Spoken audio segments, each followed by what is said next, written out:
After releasing the pilot episode a month ago, the second ep of The Fall and Rise of Reggie Dinks has dropped on the cock. And if you believe what some of the cast are posting on IG, it's got 100% on Rotten Tomatoes, which is impressive and shocking, considering what a stinker this second episode was. I'm Kurt Money, and tonight on the MINDGRAPES Report, the Dink sinks.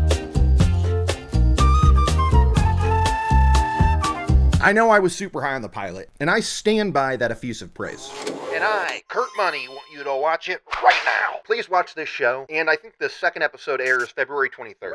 But this second ep, while hilarious sometimes, has more than one embarrassing moment where I just cringe thinking about it. The first 6 or so episodes of a show, especially a sitcom, are very important. We gotta cut them some slack, because they're finding their footing and figuring out what their voice is gonna be. But for being gone over a month, it does not bode well for those first watch fans out there who turn this ep on, and its biggest offense happens in the cold open, right off the bat. But before I go into detail about their missteps and how wronged I felt by them, I'd like to start on a positive note. There's a lot of funny stuff in here. Obviously, my boy, Bobby Moynihan, is hilarious all the time. The talking head where he keeps talking about teeth? It's got everything from his baby teeth to his wisdom teeth. Well, I mean, it's not just all teeth. Hilarious. Obviously, there's football stuff in there too. Like the gold tooth that got knocked out. Damn it. His Home Alone reference and joke payoff later. You really should knock before you just bust in here for so many reasons. Nudity, the way that I eat, Home Alone traps. Also hilarious.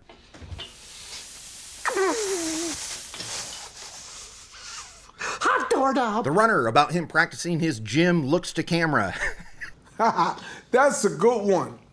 Or No, don't zoom in. Perhaps most hilarious. What'd I do? You don't even know? That makes it so much worse.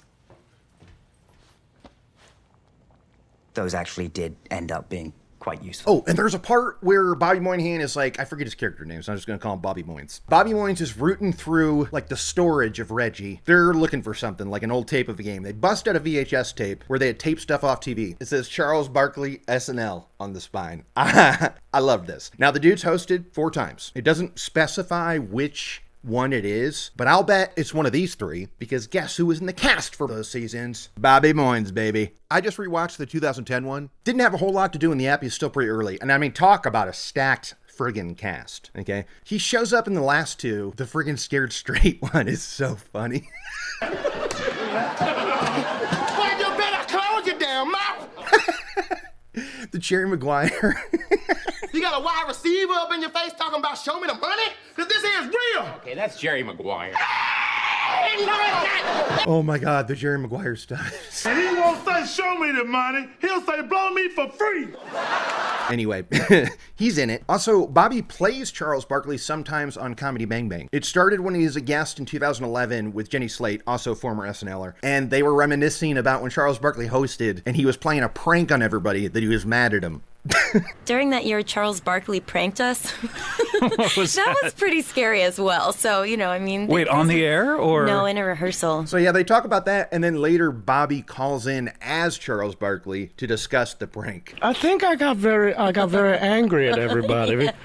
Yep. And started screaming at Wally the cue card guy. That's exactly what happened, Charles. And I used a lot of bad words. That's true, Mr. Barkley. Look for that ep, it's pretty damn funny. So yeah, seeing this shout out to, I think, the greatest ever athlete host of SNL, it warms my heart. And don't be coming at me with Peyton Manning or MJ, okay? They're known for one sketch and one sketch only. Stuart Smiley and throwing footballs at kids, okay? Barkley, even just this 2010 ep I watched, every single sketch you're rolling. Dude, sweating his ass off, he's flubbing, he's breaking, he's cracking up, okay? He's the best athlete to ever host. Done. Moving on. Yes! All right, so with that base of goodwill, I now direct you to what went wrong with this ep of Reggie Dinks. And it was never so apparent as in the cold open. Here's the big joke. Reggie says in a talking head, he's like, anytime I don't want them to use the footage in the doc, I'll take my phone out, start playing a Beatles song, because I know that's way too expensive. I just tell my phone to play the Beatles, because that ain't in the budget. So then, of course, we cut to that happening. And wouldn't you know it, friggin' Tobin, the director's just overcome. He loves this Beatles banger so much, he can't help but sing along. If you wanna hug me, better say you love me with a little kiss or 2.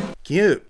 Here's the problem. It's a fake-ass Beatles song. It's not real. I get it. Beatles songs are expensive. That's very true. But if you aren't going to drop the coin for a Love Me Do or a Rocky Raccoon, then don't bother with this joke at all. Yeah! You might be thinking, dude, Kmon, come on, it's meta. Wrong, sir. That is not a part of this joke, okay? And if it is, it's weak AF, and dare I say, soup's mid. It's the freaking cold open, okay? You gotta bring the heat right now. This cuts to the damn title card. This is so frustrating because I've got two options that they could have done that I think would have worked. If you gotta make a meta joke, but one that doesn't pull the rug out from under the audience at the punchline. Option one, when Tobin breaks and starts singing along, the scene cuts all audio as we see these dudes belting out their favorite Beatles song. And then in captions or in brackets, the subtitles at the bottom, it says, all sing Day Tripper or something, okay? And hey, you want to get crazy, you also throw on some mosaic blur over their mouths to make a joke like, we don't even want you to know what lyrics they're singing, because we could probably get billed for that. Huh? Good, not great. All right, so that's the cheapest route. Option 2 is my fave. It's a little pricey. Beatles song is playing. Tobin breaks. He starts singing along. They're all belting out a Beatles tune together, and they're singing along, and we hear the actual Beatles song playing, okay? And while they're singing and loving it, there's like a money counter in the bottom right where it's the price of licensing this just keeps going up and up and up the longer they're singing it. Yeah, that's a pricey joke because you'd have to license the Beatles song, but it's meta in the right way, as in, this is what it costs to make this 30-second joke. But God, no way they sing this song for 30 seconds. That would cost so much money. 10 seconds even. But it goes up the longer you sing it and stuff. So that'd be super funny. And it'd be super meta to be like, this is what we're paying. Hope it was worth it. And hey, if it's not worth the cost of admission, don't do the joke at all. Scrap it. Back to the drawing board. Just don't kick off your second ep with this spineless, soft chuckle of a joke. No. And what further muddies the water is that later in the app is a plot point where like Reggie got sick back in the day at a big game. He had food poisoning. And Weird Al at the time wrote a parody song called Food Poison. And it's set to the absolute classic banger, Poison. But instead of that girl being poison, that food is poison. Look, it's funny. That food is poison. Poison. Actual poison. That would 1,000% have to be cleared by the legal department and would cost something. That's called a sync license. That they would have to pay for and get it cleared and everything, okay? You never trust food that's been out for a while. Not his best. So is that what gobbled up the music budget that didn't allow them to splurge on a Beatles tune? It's like, oh, we're already paying for the rights to sing Poison. Sorry about it. Somebody find a sound alike. Yeah! All right, so that's the biggest bummer of the app. Real talk, it clouded my judgment, maybe, because I went into the rest of this app arms crossed. All right, I was like, what else you got? And maybe that's why I'm so hard on the following things I'm about to say, but hey, I'm just going to be me, okay? And doggone it, people like me. So Tobin's plot is he's trying to trick Monica into an emotionally authentic headspace for an interview, which he compares to jazz. Interviews are like jazz. You have to improvise. Feel it out. Like, wow! Oh.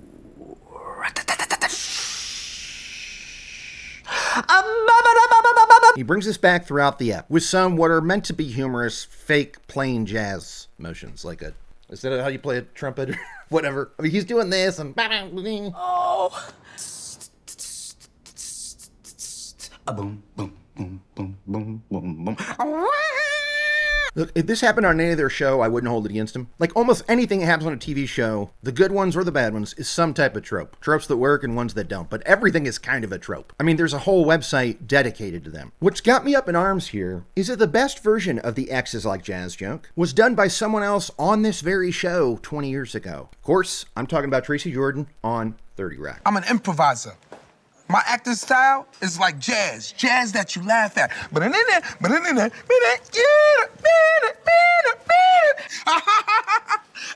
Now, when I was looking this up and I was getting mad, and I was thinking, okay, you know, Robert Carlock, co-creator of Reggie Dinkins, famously was a producer on 30 Rock with Tina Fey. I was thinking, God, wouldn't it be so funny if that app where Tracy says the jazz joke, which is Jackter, by the way, a very funny app, that is credited to Robert Carlock, okay? Look, I'm a huge 30 Rock fan, and an obsessive one. A lot of it is burned into the grapes for all of time. Maybe I'm in too deep, okay? And the average fan won't mind someone reusing a bit from their joke arsenal from decades ago. Fine. But don't bust it out, dust it off. Give it to a non-comedy actor to do it on a show starring the guy who did it best. Can't do it. I'm going to let it slide. Look, they did take it a step further, okay? It wasn't one-to-one. They kept bringing it back, and they had a nice wrap-up where he was trying to toot his little fake jazz horn. Rat-tat-tat-tat-tat-tat. What'd you say? Nothing. Where did you say? That's all fun stuff. It's just a slippery slope. I mean, now I half expect episode 3, Tobin says he loves somebody so much, he wants to take him behind the middle school and get him pregnant. Now, we'd all have a problem with that, right? Because that joke belongs to Tracy. I love this cornbread so much, I want to take it behind a middle school and get it pregnant. I say it's the same with this jazz thing. Jazz. Oh, and speaking of TVTropes.com, Reggie's plotline in this ep is far too basic to be busting out this early in the run. Like, his girlfriend's mad, girlfriend or wife, and she wants him to apologize, and he tries to apologize, but he doesn't know what he's apologizing for. I got you this. Here. I'm sorry. Does this mean you figured out what you did wrong? I was mean to you in a dream.